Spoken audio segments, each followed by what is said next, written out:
It's time for the internet's premier restoration business podcast.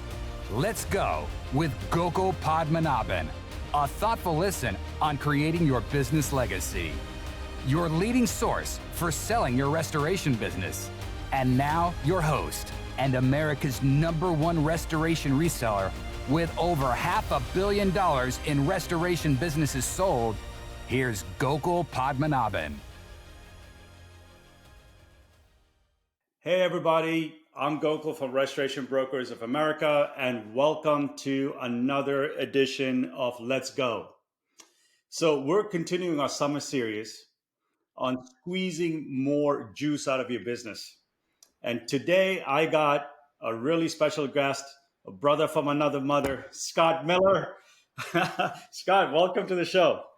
Hey, Gokul. Good morning. How are you? Good. So a lot of you won't know that Scott and I go back years. So I helped him sell his business. I don't know, Scott, 7-8 years ago now, maybe Close to 7-8 years ago. And we've become really good friends, and I consider him a dear friend now. So glad to have him. And I'll tell you why I'm so excited.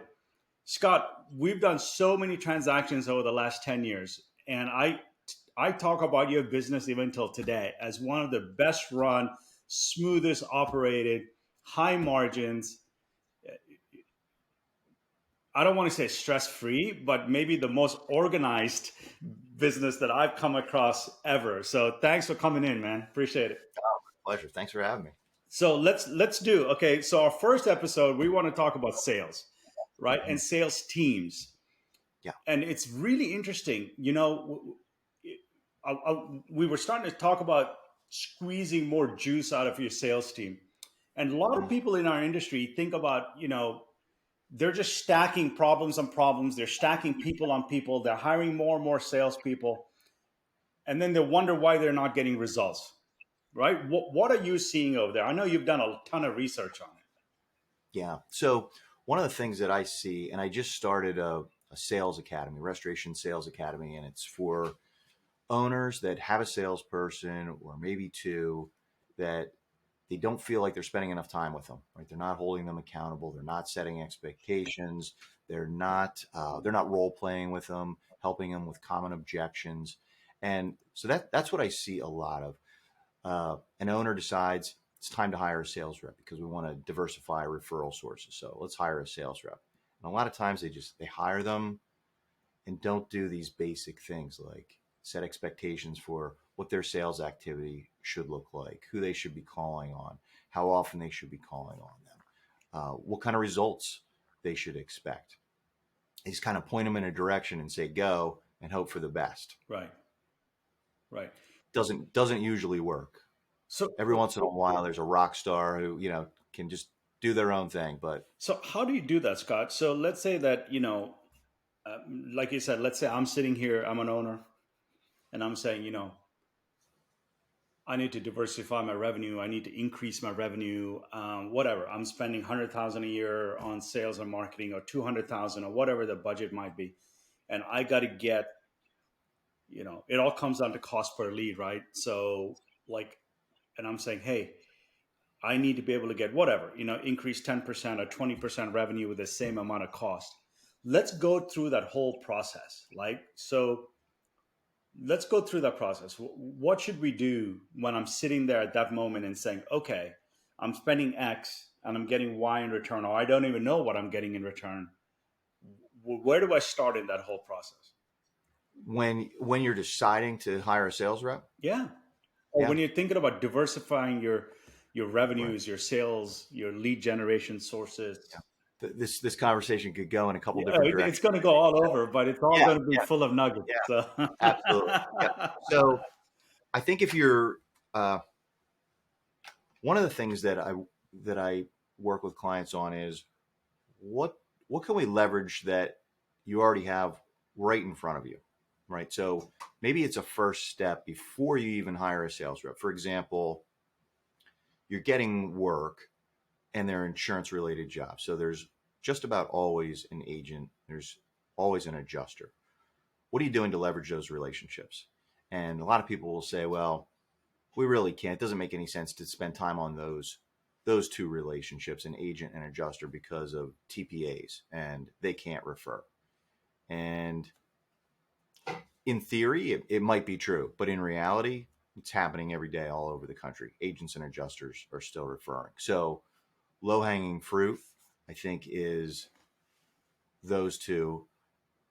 And who can you use on your team? Production managers are typically the best suited to call on adjusters. Yeah. And to like, a lot of people in production shy away from sales.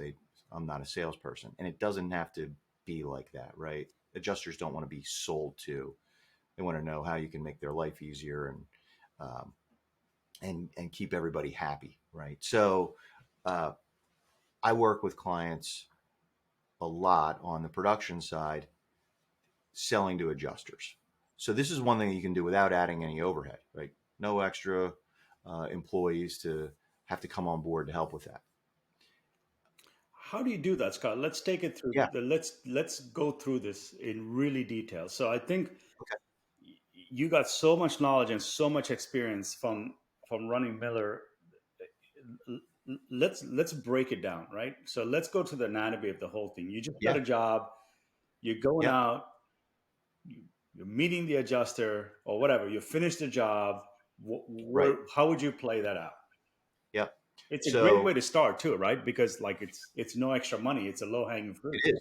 Absolutely. So I like structure, because with structure, I find you don't have to remember to do things, right? It's just like, if anything you can get on autopilot, I'm a huge fan of that. So the CRM that we used, we set it up so that there was so for example, let's say we've got, say we have two production managers.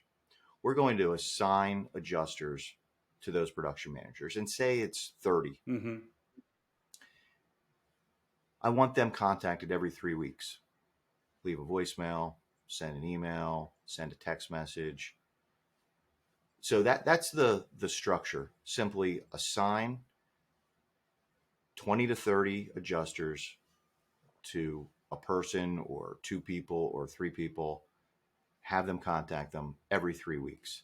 And people fight me all the time on this, like, that's not going to work because of TPAs, because of this, because of that. If they liked us, they would already refer us. And the clients that I can get to take the leap of faith get results. It's not going to happen overnight. Sometimes it does. Sometimes it happens in the first week. And that's great, because it really reinforces what I'm advising them to do when they get a quick win. Yeah. How long would it's a long term? There's no magic bullet in sales and squeezing No. more juice out of your team. This is really interesting because you're already, the tips you just gave, the strategy is you don't have to hire anybody. There's no additional cost to the owner. Right. So Exactly. why do you think there's so much resistance when you talk to your clients on this? It seems simple enough. Right. Yeah. I think it's, well, the biggest thing is probably we're too busy. They're too busy. They're not doing what I need them to do already. Right. And that's a whole other tangent about, setting clear expectations and holding people accountable that maybe we can weave in at some point. But biggest reason people aren't doing it is because, well, one, they say it won't work, and two, we're too busy. So how do you call on people? Like, so let's say I'm a production manager at a company, and Yeah. and somebody's listening to this and they just assigned me 20 contacts, okay, Mhm. to go do. Okay, walk me through it. So that's the first step, right? Is you say, okay, 1 to 20 or 1 to 30, whatever the number's comfortable. And so you make a list, maybe of all the people or the adjusters and the agents, and you assign it to people within your staff, and you say each of you guys go take 20, let's say, for example. What's next? Yeah. So let's just stick with adjusters for now. Yeah, sure. The first thing I would do is look back and see what jobs we did with them. Right. So if you're the adjuster, Gokul, I would call you up and say, hey, Gokul, Scott from ABC Restoration. We worked together on the Smith job a couple months ago. Just wanted to see if I could talk to you for a couple minutes about that job. Yeah, great. What's up? And, they're probably going to rush you off.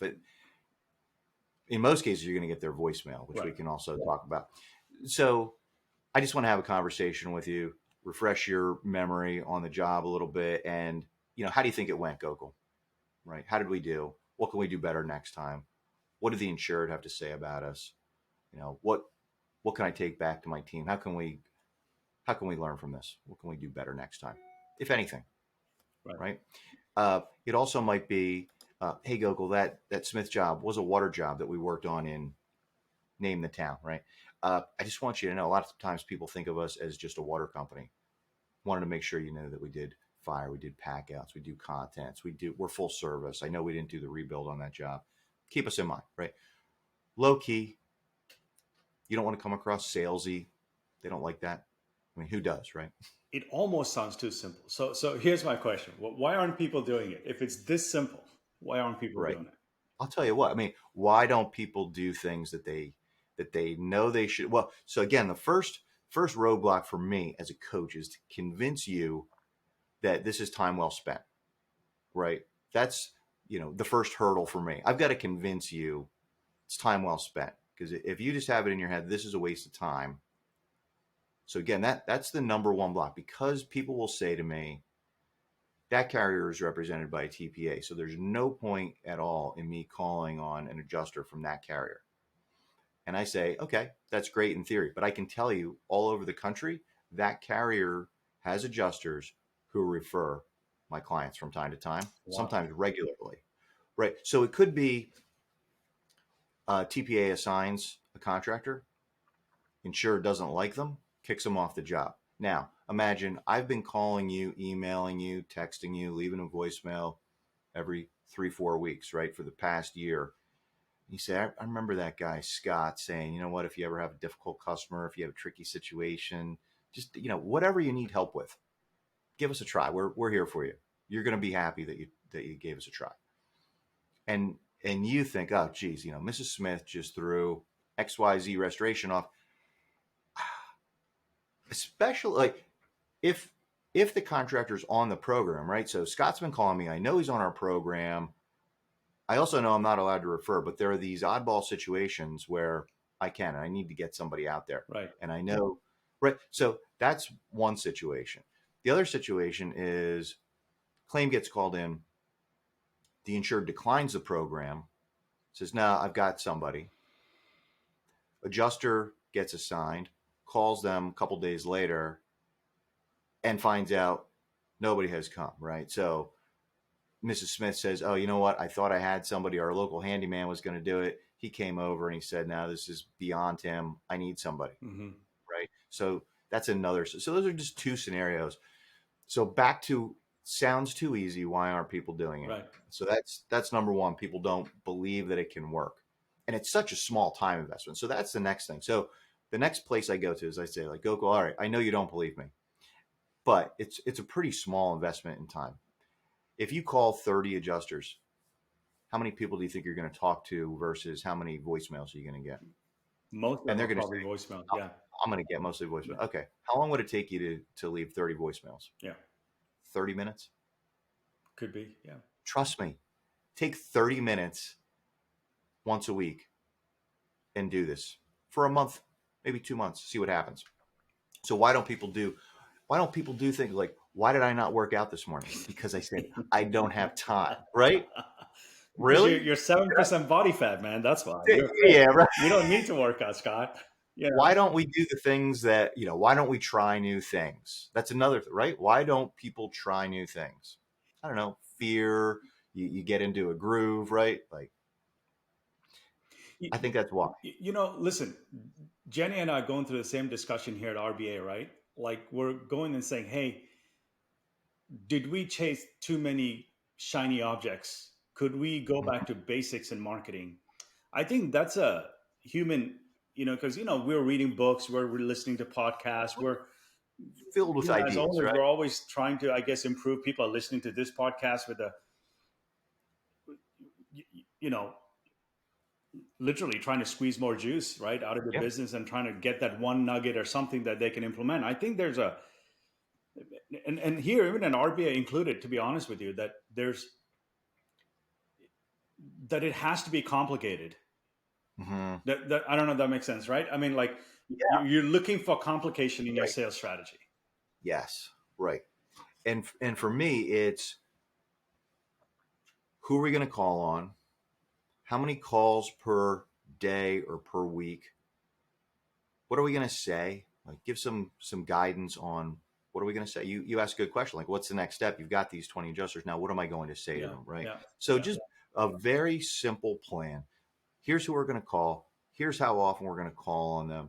Here's what we're going to say, and we're going to have a very simple way to track the activity and the results, and we're going to do that once a week in a short, very organized meeting that just flows right through a set agenda, right? So if I'm sitting with you, I'm going to say, okay, Gokul, your expectation is that you're going to make 30 calls a week.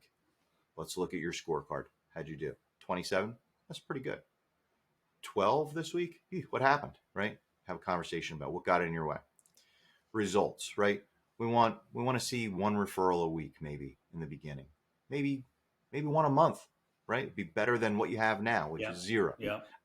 Let's look at the scorecard. Let's meet on it, and part of that meeting should be us having a conversation, me coaching you.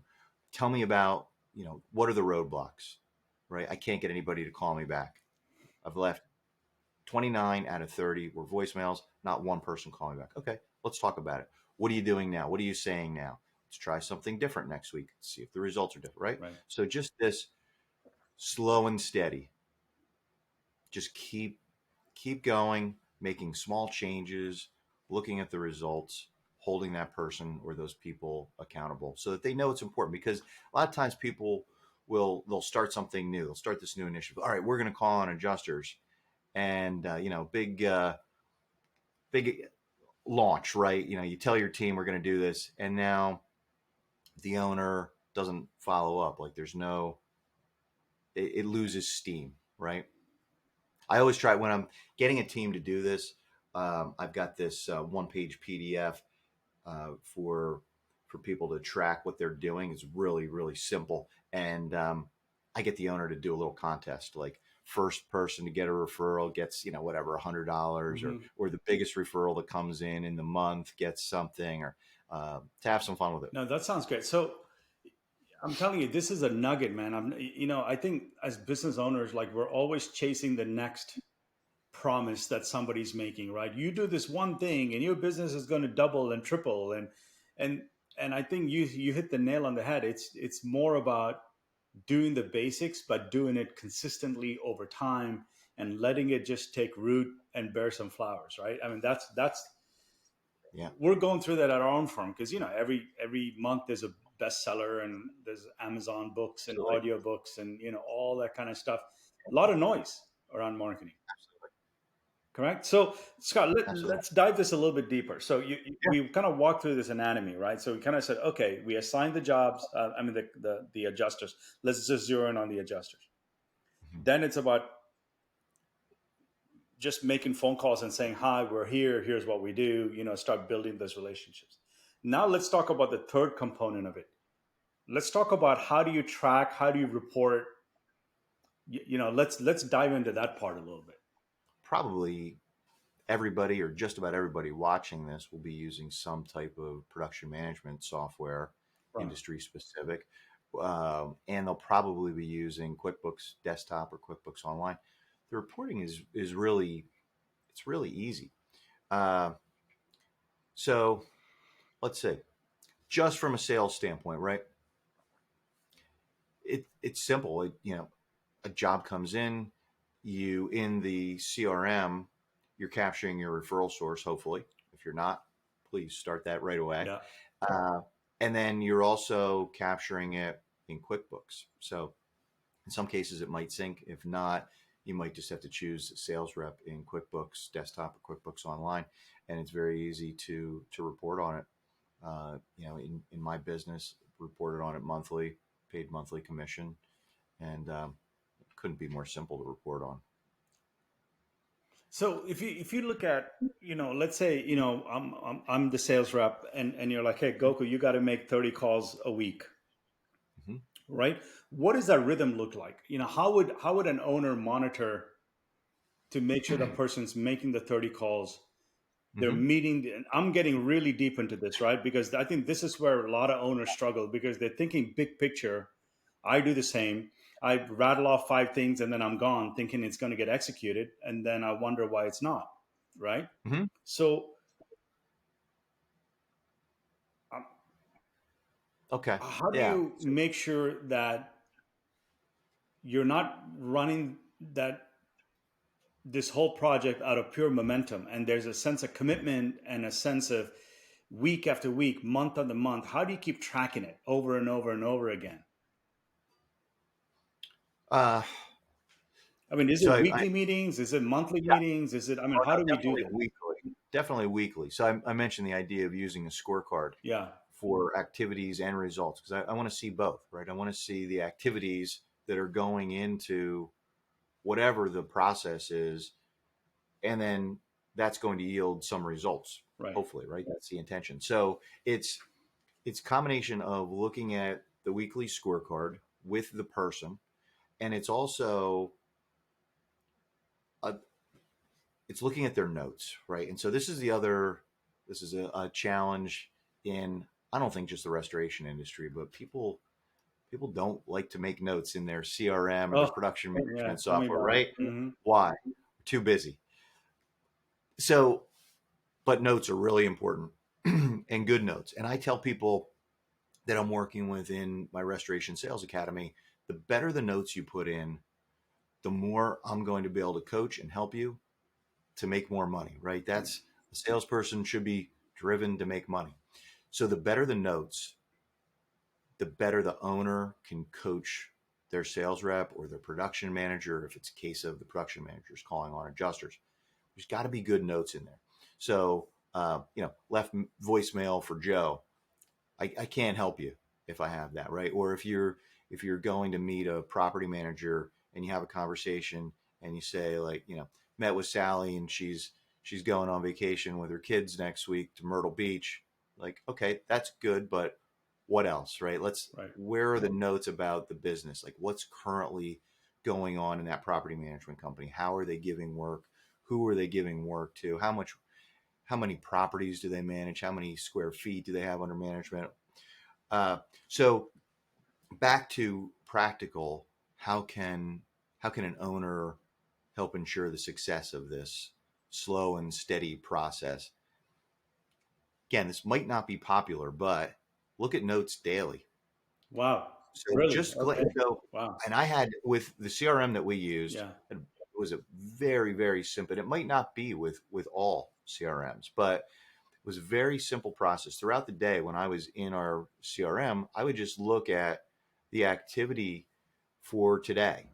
So I could pull up a view of activity for today, and I could see as my reps were out in the field putting in notes, or my production managers were putting in notes about calls they were having with adjusters.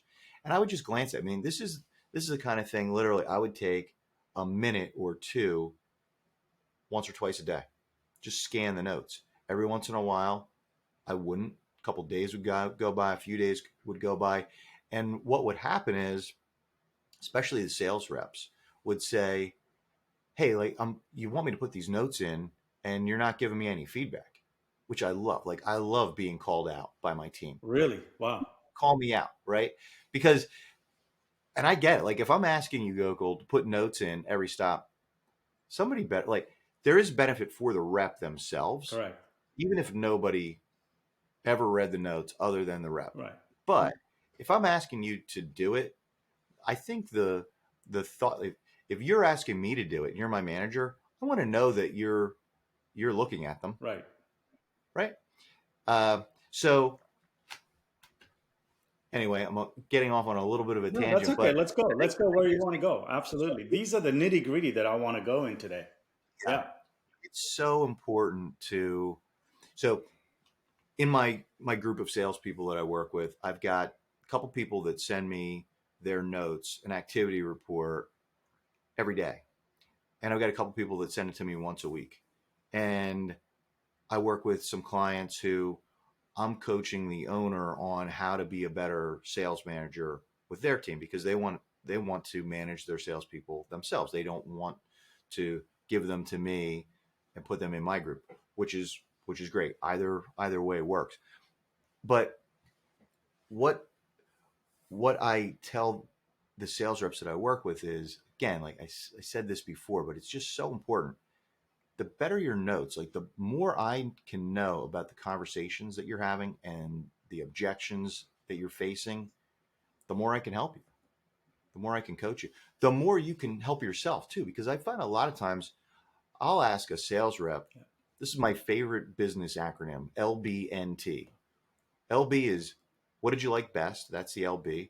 NT is, what are you going to do differently next time? Right. Ooh, So I might ask you, Gokul, like, okay, so you had this conversation and they said, they've got a favorite contractor already and they have no use for us. So how did you respond to that? And the rep will tell me. I'll say, well, what would you like best about that? And what would you do differently next time? So I want them to do a lot of the thinking too. I don't want to just tell people what to do. I've got lots of advice, but I find a lot of times the client or the sales rep or the production manager that I'm working with will come up with a lot on their own. Like, they're also experts in a lot of cases at what they're doing. So they oftentimes have better ideas than I do. So the notes, and I think it's really important for an owner or a manager to explain that the notes are for a reason, but then you actually have to follow through on it, right? Like if I'm telling you the notes have to be put in, you have to make a note every time you go and make a call, and I don't give you any other information. It's like, okay, this is terrible. I've got it. This is just busy work. It has no meaning, right? But if I tell you, Gokul, you're putting the notes in because you've got to figure out how to build trust with them. Correct. And you've got to figure out what their current process is, right, so that you know what's important to them, right? What do they like about their current process? What's a pain point for them in their current process? And then we've got to address that. So notes are boring, but they're really meaningful if done well. I think this is like a lot of nuggets. LBNT. I think I'm going to steal that one. I use that all the time. I use that myself. Like when I hang up with a prospective prospect, I'll just take a minute and say like, okay, what did I like best about that call? And what am I going to do differently next time? No, that's fun. That's fun. Hey, Scott, I know we can talk about this for hours, man, but thanks for coming on. Thanks for talking about squeezing more out of your sales team. It's such a simple concept that can make huge difference to our owners. It's taking the existing resources, getting to the adjusters, getting to the agents, tracking it, and doing the block and tackle that literally costs $0 and can really increase your sales. So I think it's a great reminder that sometimes just getting back to basics and doing the things you're supposed to be doing will work. And you can squeeze a lot more out of your sales team by just doing the basics. So thanks for coming on. And I look forward to our next episode with Scott Miller on squeezing more juice out of your business. Thanks, Gokul. Thanks. You've been listening to Let's Go with Gokul Padmanabhan, a thoughtful listen on creating your business legacy. Subscribe on your preferred podcast app so you don't miss an episode. And if you like what you're hearing, please rate and review. Thanks for listening.